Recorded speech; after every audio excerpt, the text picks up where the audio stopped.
Jesus Cristo, graça e paz a todos os queridos irmãos. Mais uma vez estamos aqui pela sua infinita bondade, pela sua graça infinita. Estamos para transmitir a palavra de Deus e também estar orando pela sua vida. Quero agradecer a Deus por mais este dia, por mais esta oportunidade que o Senhor nos concede de estar aqui junto com você para meditarmos na palavra de Deus e também estar orando nesta manhã. Hoje Deus colocou meu coração a estar meditando sobre Atos dos Apóstolos, capítulo de número 22, versículo de número 10. Atos 22, versículo de número 10, que tem um texto que fala sobre um homem que teve a sua vida transformada por Deus. Glória a Deus. Atos dos Apóstolos, capítulo 22, versículo de número 10. Diz assim: Eu perguntei, Senhor, o que devo fazer? Versículo 10 diz assim: Eu perguntei, Senhor, o que devo fazer? E o Senhor respondeu: Levanta-te, entra na cidade de Damasco, e ali alguém vai fazer tudo o que Deus quer que você faça. Aquela luz brilhante tinha me deixado cego. Por isso meus companheiros me pegaram pela mão e me levaram até Damasco. Havia ali um certo homem chamado Ananias. Ele era religioso, obedecia à nossa lei, e todos os judeus que moravam em Damasco o respeitavam. Esse homem veio me procurar, chegou perto de mim e disse: Irmão Saulo, seja curado e veja de novo. No mesmo instante comecei a ver de novo e olhei para ele. Então ele disse: Saulo, o Deus dos nossos antepassados escolheu você para conhecer a vontade dele e para ver o seu bom servo e para ouvir o seu servo falar com você pessoalmente. Pois você será testemunha dele para pregar a palavra a todos aqueles que não têm visto e conhecido. E agora, o que te impedes? Levanta-te, peça ajuda do Senhor, seja batizado e os seus pecados serão perdoados. Glória a Deus. Temos aqui um texto que fala sobre a conversão, transformação do apóstolo Paulo. Mas tem duas perguntas aqui que nesta manhã Deus tem colocado o nosso coração para estar meditando. Versículo 10 diz assim, Paulo perguntando: Senhor, o que devo fazer? Versículo 16, outra pergunta: e agora, o que te impedes? Quando nós olhamos para esse texto bíblico, nós estamos aqui diante da transformação de um dos homens da Bíblia Sagrada que mais produziu frutos para o reino de Deus. Nós estamos aqui diante da conversão do apóstolo Paulo. Nesta manhã eu quero lhe fazer algumas perguntas. A primeira é: você acredita na verdadeira conversão, na verdadeira transformação do ser humano? Será que é possível um ser humano que é totalmente avesso à vontade de Deus, uma pessoa que você observa e olha ela e diz assim: esse daí nunca será um convertido? Uma pessoa que você coloca os olhos nela e diz assim: esse daí não tem como mudar. Nós olhamos algum tempo atrás sobre um bandido chamado Lázaro, que toda a polícia estava procurando por vários dias. A polícia corria atrás desse famoso bandido chamado Lázaro para tentar pegá-lo, matá-lo. Mas nós percebemos que a conversa naqueles dias era: bandido bom e bandido morto. Hoje não é diferente. Se eu perguntar para você acerca de um bandido, uma pessoa que anda prejudicando os outros, fazendo mal para as pessoas, talvez alguém vai dizer assim: essa pessoa tem que morrer, bandido tem que morrer. Essa, muitas vezes, é a resposta que o mundo dá. Mas o que Deus realmente pensa? O que será que Deus pensa acerca disso? Nós olhamos para a Bíblia Sagrada E vemos aqui um homem que tinha uma vida que era totalmente fora da vontade de Deus. Por quê? Porque era um perseguidor, perseguia cristãos, matava também cristãos, consentia na morte deles. Esse homem chamava-se Saulo. Saulo é uma das passagens bíblicas aqui, um dos homens que teve a sua vida transformada por Deus.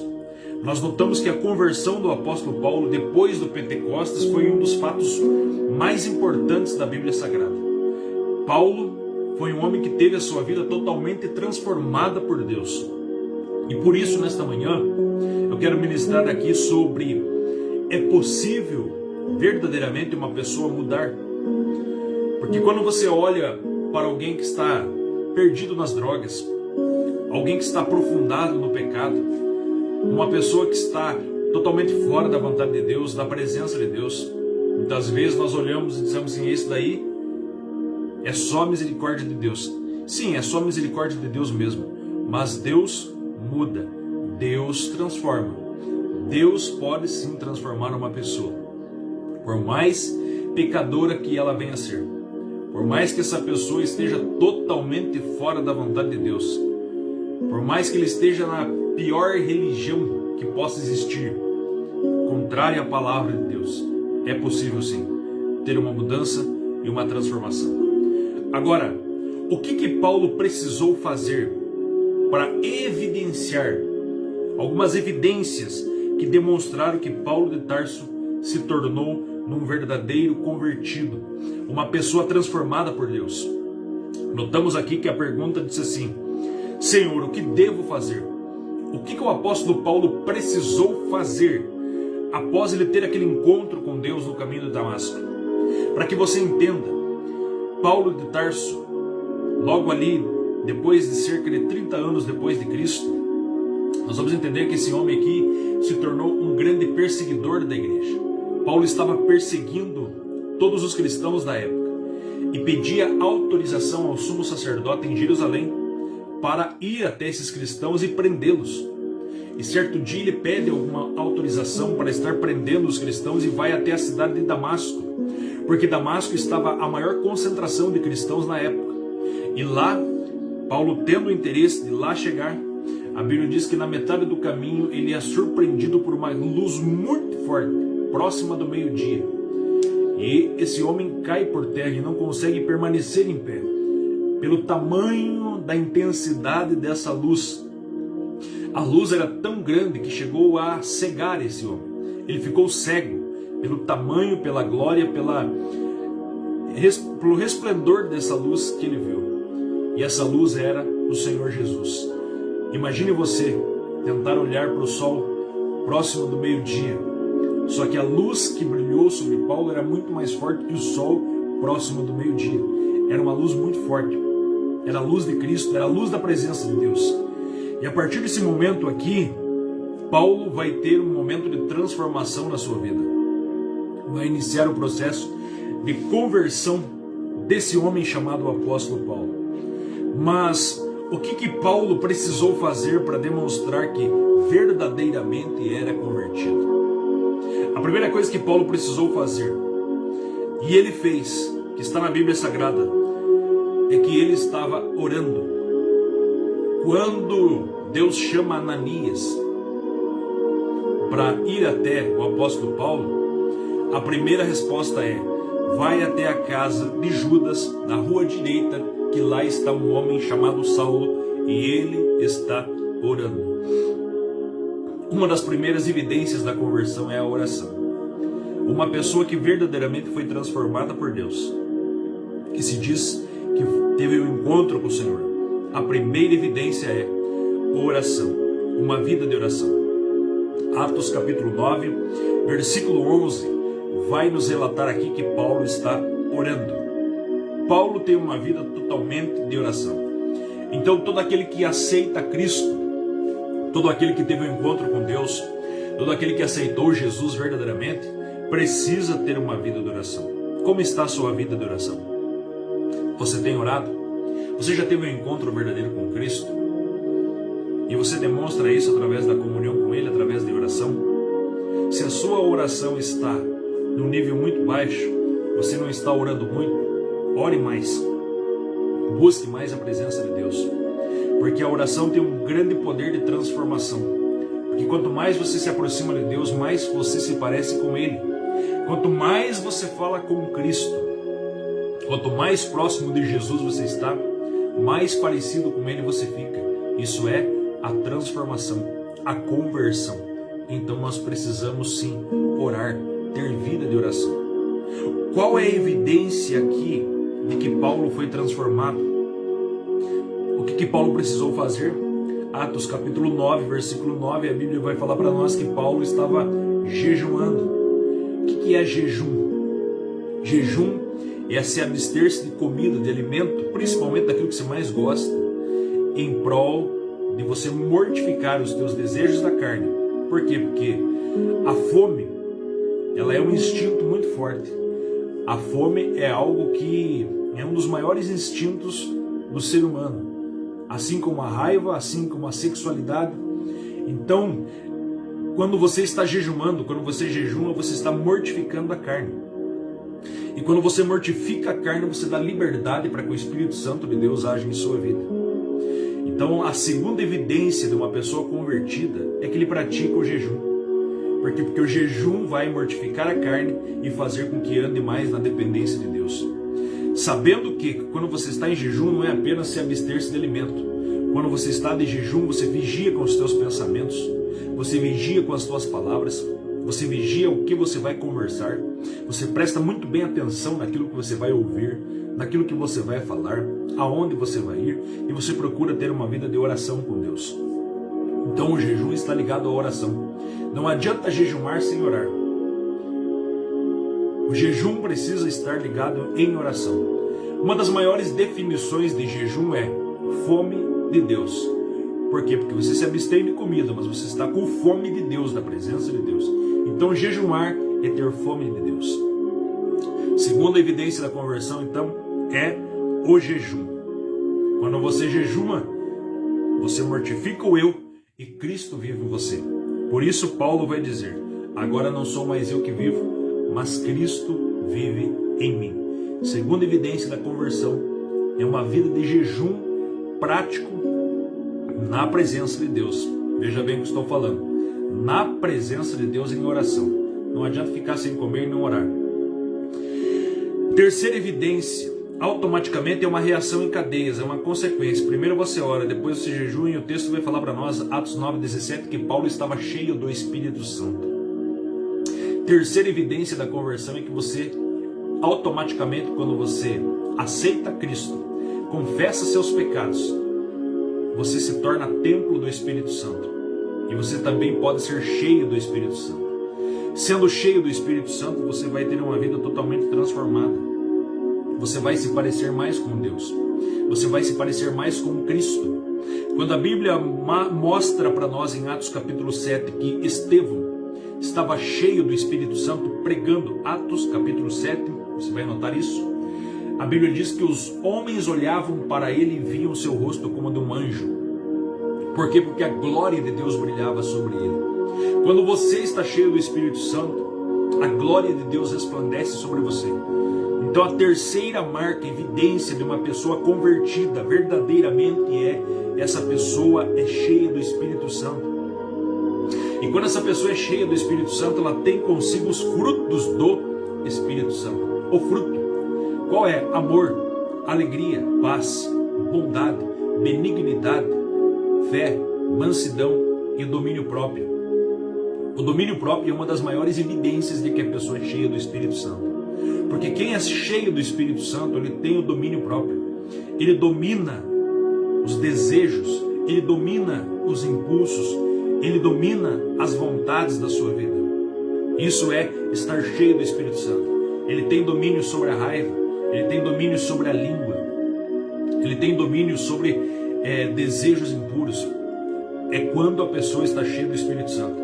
Terceira evidência aqui de uma verdadeira conversão. A Bíblia vai falar para nós em Atos capítulo 9, versículo 18, que Paulo foi batizado. E aqui batizado é algo interessante. Por quê? Paulo creu em Cristo e foi batizado. E o batismo verdadeiro não é o batismo por aspersão. que derrama água sobre a cabeça quando é criança. Por quê? Porque criança não tem uma total compreensão do que é pecado, do que é certo e do que é errado. Criança não tem total clara evidência daquilo que é certo e daquilo que é errado. Não tem uma latência mental desenvolvida para compreender aquilo que é certo e aquilo que não é. Por isso, para ser batizado, precisa realmente crer em Cristo. E o batismo é um ato de você dizer assim: eu estou morrendo para esse mundo, eu estou morrendo para os pecados e estou ressuscitando para Deus. Batismo é uma evidência externa, pública, daquilo que existe dentro. Então Paulo, quando está se batizando, ele está dizendo assim: eu estou morrendo para este mundo, mas estou vivendo para Deus. Paulo faz isso publicamente. O batismo é um ato público. Por quê? Porque a verdadeira conversão, ela precisa testemunhar publicamente de quem você é. As pessoas precisam saber que Cristo está na sua vida. As pessoas precisam entender, a partir do momento que você aceitou Jesus, que agora você é um ser humano transformado por Deus.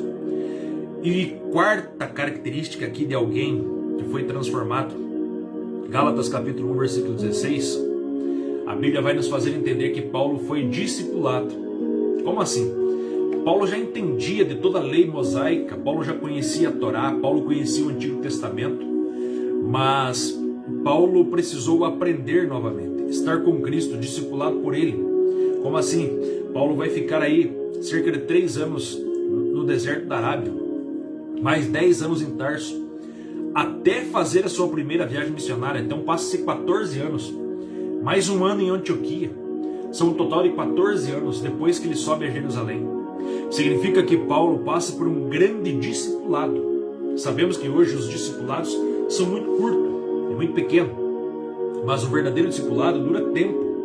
Por quê? Porque primeiro Deus trabalha em nós para depois trabalhar com nós, através de nós.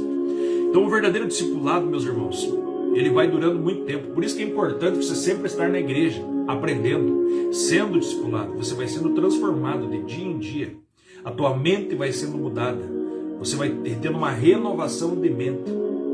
E já não vai mais entrando na forma do mundo, mas você vai conformando a forma de Cristo. A presença de Deus vai tendo a imagem e semelhança de Deus moldada na sua vida novamente. Isso é o discipulado pela palavra de Deus, pela presença de Deus. Nós precisamos sim ser discipulados a todo momento, a todo dia. Quando você está ouvindo uma palavra como essa, você está sendo transformado por Deus. A tua mente está sendo transformada por Deus, através do poder da palavra do Senhor. Glória a Deus por isso. Você pode glorificar a Deus nesta manhã por esta palavra. Então, marcas de um ser humano transformado aqui. O que Paulo precisou fazer depois que ele teve um encontro sobrenatural com Cristo no caminho de Damasco? Paulo precisou orar, ter vida de oração. Paulo precisou jejumar, vida de jejum. Paulo precisou ser cheio do Espírito Santo. Paulo precisou também ser batizado e precisou ser discipulado. Agora aqui no versículo número 16 diz assim: o que te impedes? Algumas versões de Bíblia vai falar: o que te detens? Levanta-se, peça ajuda do Senhor, seja batizado e os teus pecados serão perdoados. O que te impede de servir a Deus melhor? Essa é a outra pergunta que eu faço para você. A primeira pergunta era: o que preciso fazer depois que aceitei Jesus? Note bem essas duas perguntas. A primeira pergunta é no versículo de número 10. O que você precisa fazer depois que aceita Jesus? Você precisa ter vida de oração, você precisa ter oração, jejum, você precisa ser cheio do Espírito Santo, você precisa ser batizado e discipulado. Agora, o que te impede de você servir a Deus? O que está impedindo você? Porque o texto diz assim: o que te impedes? O que estava impedindo?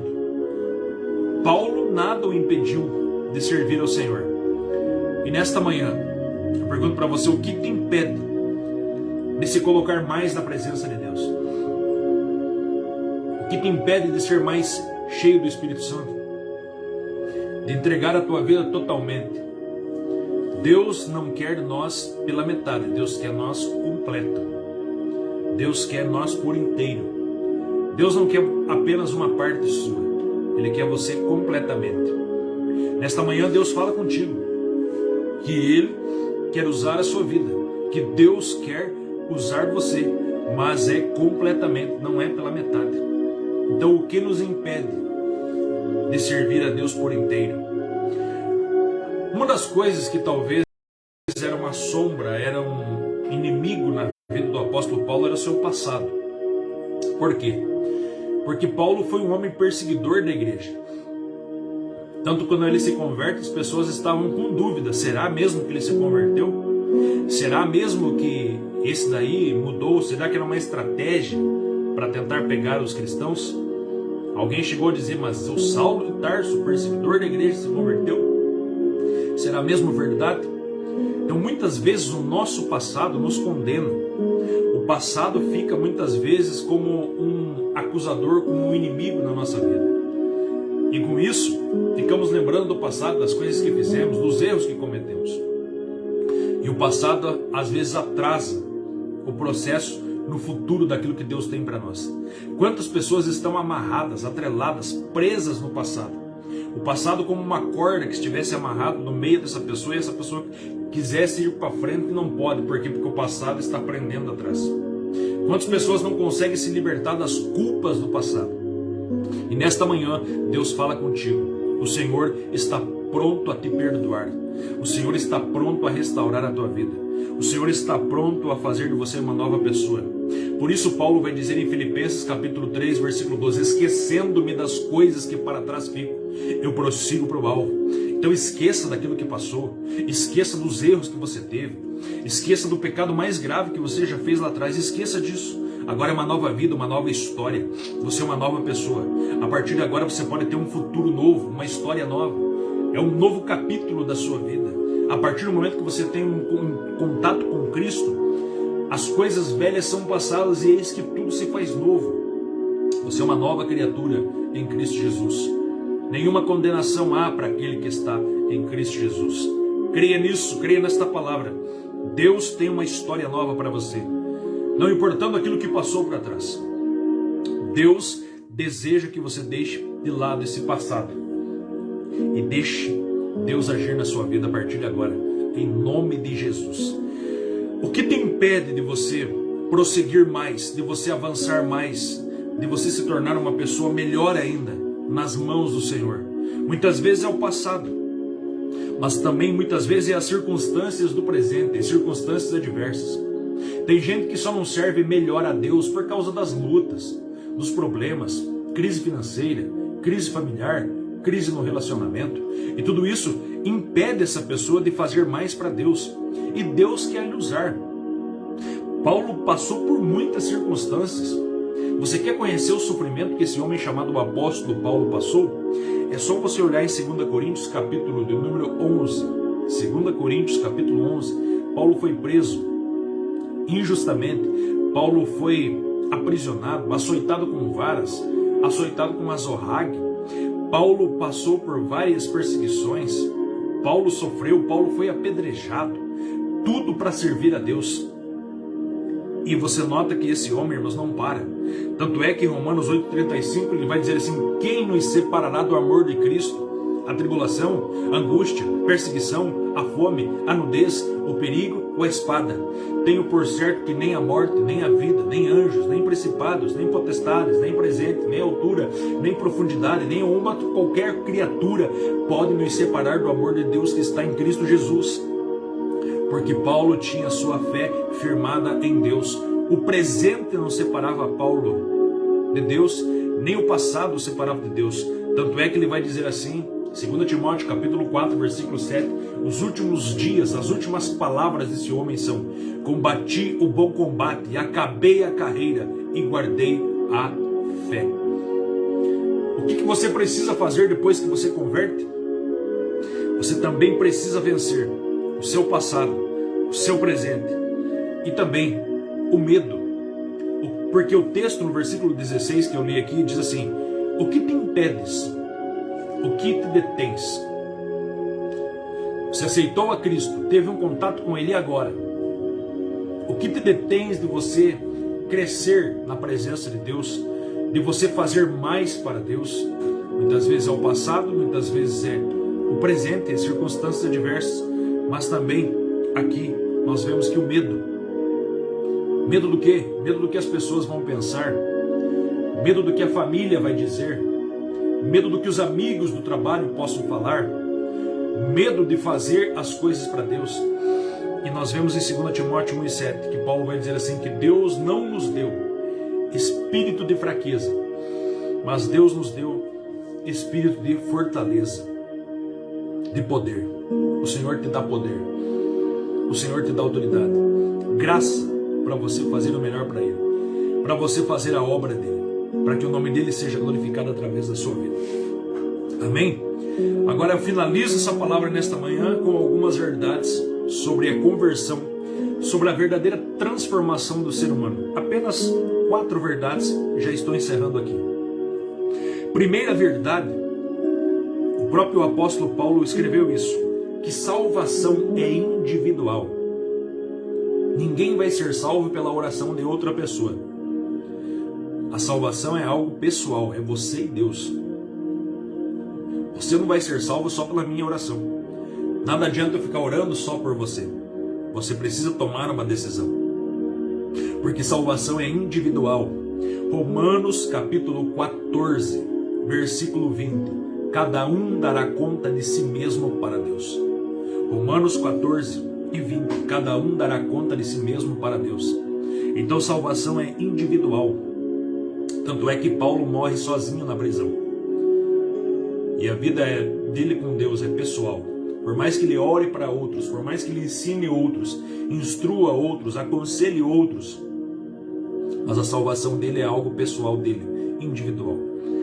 Terceira ou segunda, melhor verdade aqui, é que a vida cristã, a vida com Deus, ela é um combate, ela é uma luta.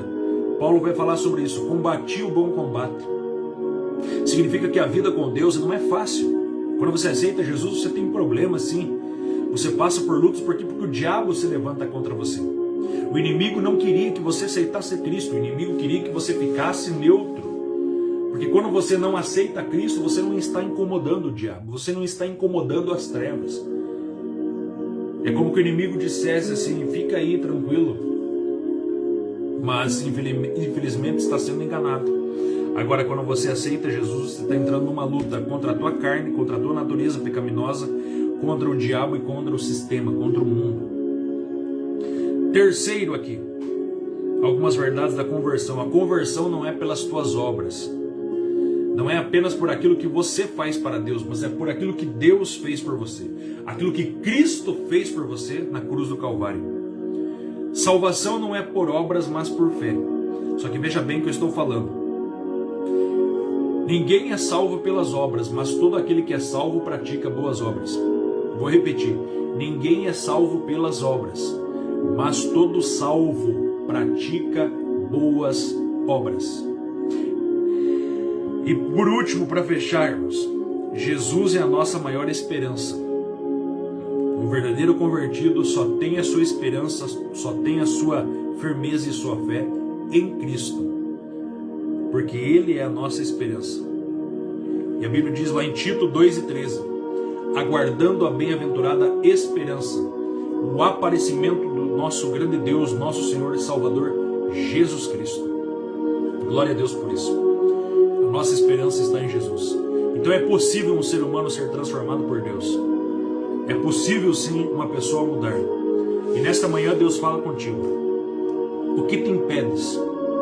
O que você precisa fazer para você começar a cada dia mais se tornar uma pessoa melhor na presença de Deus?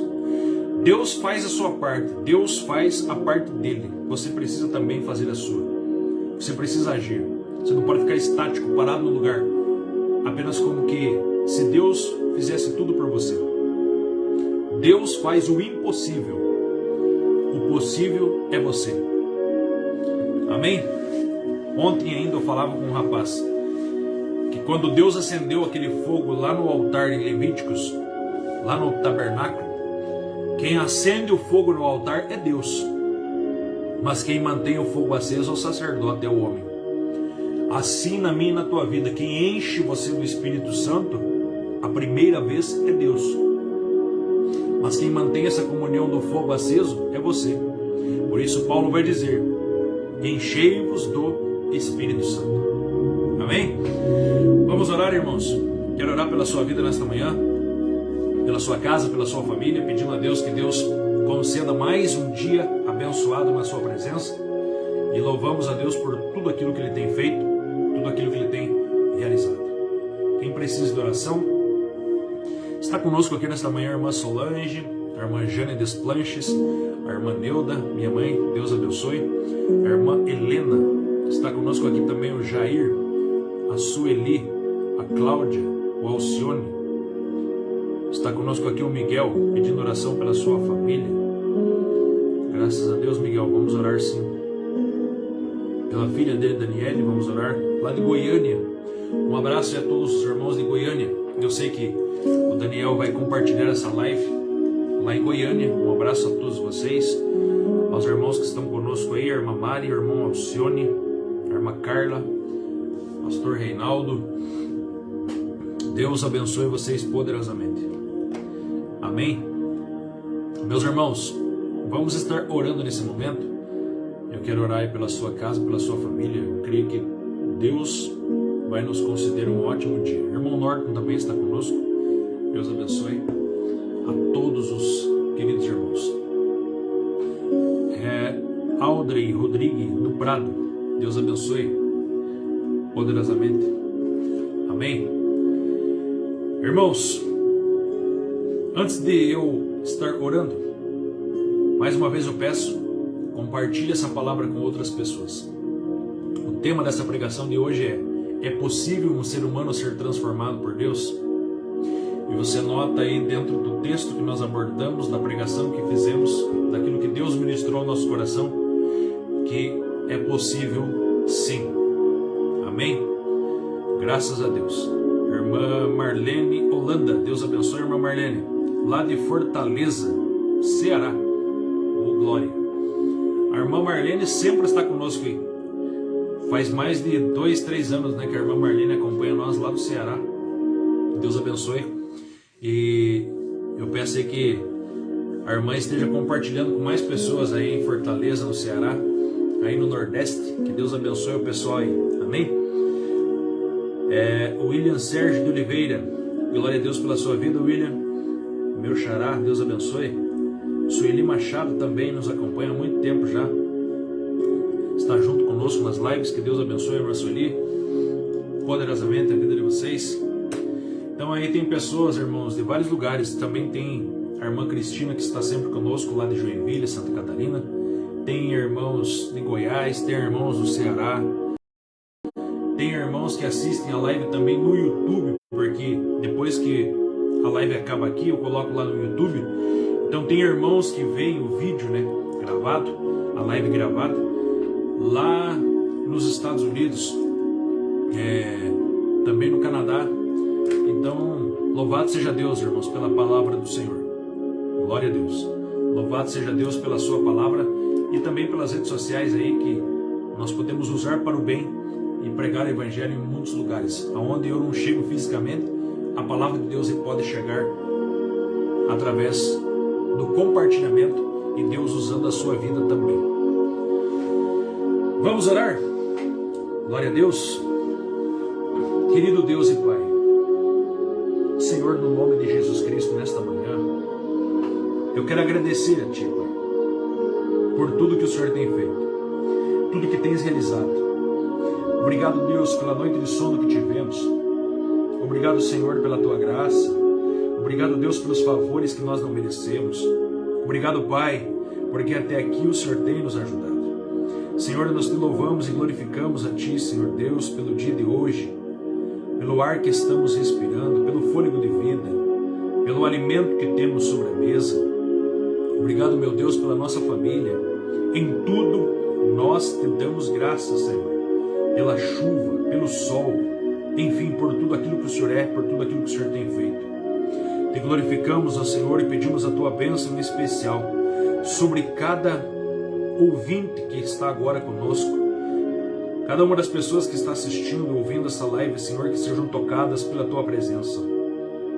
que sejam tocadas pelo Teu Espírito, que a Tua graça e a Tua misericórdia alcance essas pessoas. Abençoa, Senhor, meu Deus, o lar de cada um, o trabalho de cada um, cada pessoa que vai para o seu trabalho agora nesta manhã. Abençoe, livra do mal, livra, meu Deus, de toda seta, guarda por onde andar, onde pisar. Coloca os Teus anjos, Pai, guardando, livrando de todo perigo.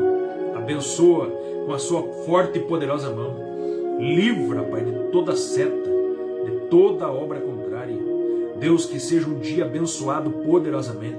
Abre porta de emprego para aquele que está desempregado, Senhor. Abre portas de emprego para aquele que está procurando um trabalho.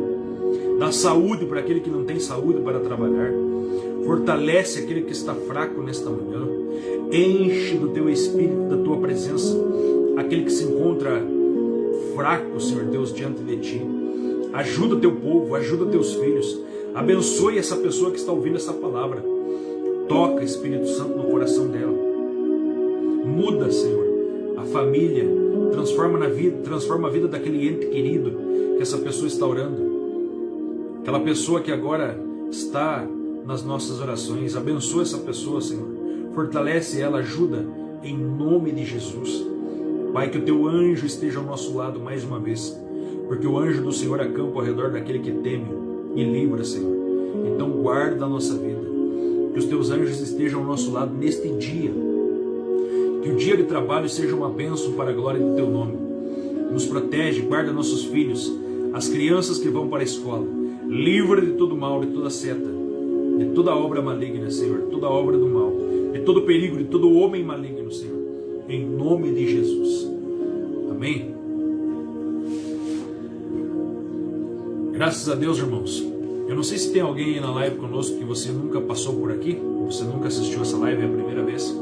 Peço para que você curta a página Avivamento Pleno. Também essa página que nós estamos fazendo a live é a página Avivamento Pleno. É só você curtir a página e todos os dias você será notificado das lives que acontecem 6h15 da manhã. De segunda a sexta-feira, 6h15 da manhã, pela permissão de Deus, pela sua infinita misericórdia, nós estamos aqui. Eu peço para que você compartilhe então o link dessa live com outras pessoas e avisa lá que todos os dias nós estamos aqui. É menos sábado e domingo, mas segunda a sexta-feira. Amém?